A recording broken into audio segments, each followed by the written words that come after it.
তিনি শহরের প্রতিষ্ঠিত চিত্রশিল্পী, তবে তার অন্য শিল্পী সত্তাও রয়েছে।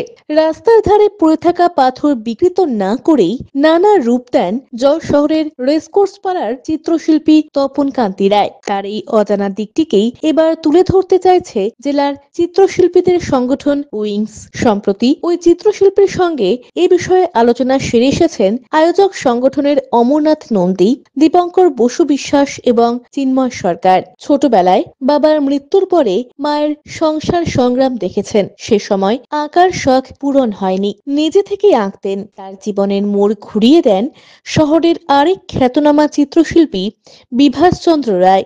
সেই চিত্রশিল্পের স্কুলেই পরিচয় হয় উমা রায়ের সঙ্গে। তপনবাবুর স্ত্রী উমা রায়ের সর্বদা সমর্থন ছিল স্বামীর কাজে। ছবি আঁকার পাশাপাশি কাটুম কুটুম ও রাস্তায় কুড়িয়ে পাওয়া পাথর দিয়ে নানা ভাস্কর্য তৈরি করেন তপন কান্তি রায়। সেসব খুব অল্প মানুষই জানেন।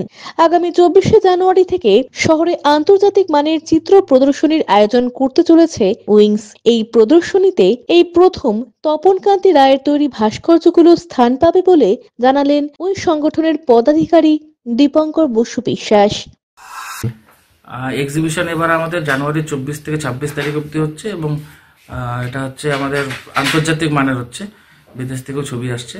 তো সেই ক্ষেত্রে দাঁড়িয়ে আমরা আরেকটা জিনিস, অভিনব জিনিস চিন্তা করেছি, সেটা হচ্ছে জলপাইগুড়ির একজন মোস্ট সিনিয়র চিত্রশিল্পী শ্রী তপন কান্তি রায় মহাশয়।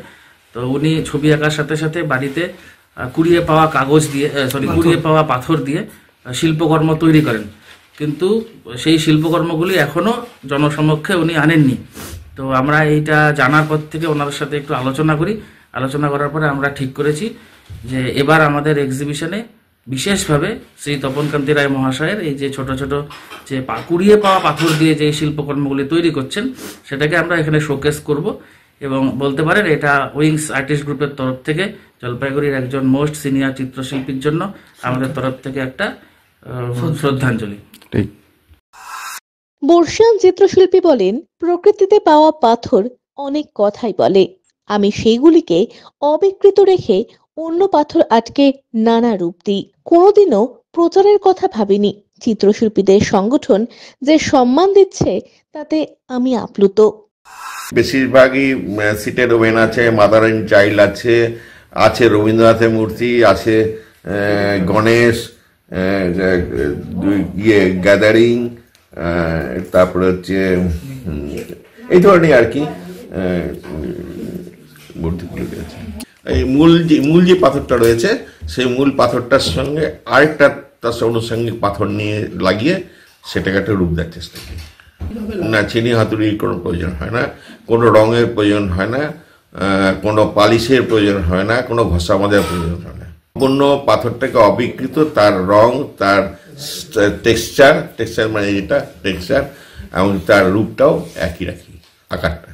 আর আমি যে ভাস্কর্যটা করছি শুধুমাত্র পাথরকে যে অবস্থায় প্রকৃতি থেকে যেভাবে আছে ঠিক সেইটাকেই রেখে তার উপরেই আমি তার একটা রূপটাকেই পূর্ণতা দেওয়ার চেষ্টা করছি।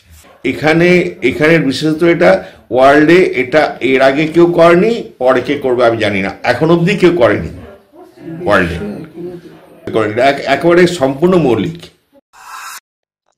ক্যামেরায় পিনাকিশিলের সঙ্গে অভিষেক সেনগুপ্তের প্রতিবেদন, সিসিএন তরাই টুয়ার সংবাদ। প্রতি মাসের তৃতীয় রবিবার এসএসকেএম হাসপাতালের চিকিৎসক ডাক্তার অরুণাভ ঘোষ এমডিডিএম এন্ড্রোক্রিনোলজিস্ট রোগী দেখবেন জেলা পরিষদের বিপরীতে জলপাইগুড়ি মেডিকেলে। তারা সুগার, থাইরয়েড, স্মৃতিশক্তি কমে যাওয়া, অতিরিক্ত ওজন, হাত পা যন্ত্রণা, দুর্বলতা, মাথার চুল উঠে যাওয়া, একাগ্রতার অভাব ইত্যাদি সমস্যায় ভুগছেন। তারা ফোন করুন 9933342740 এই নম্বরে।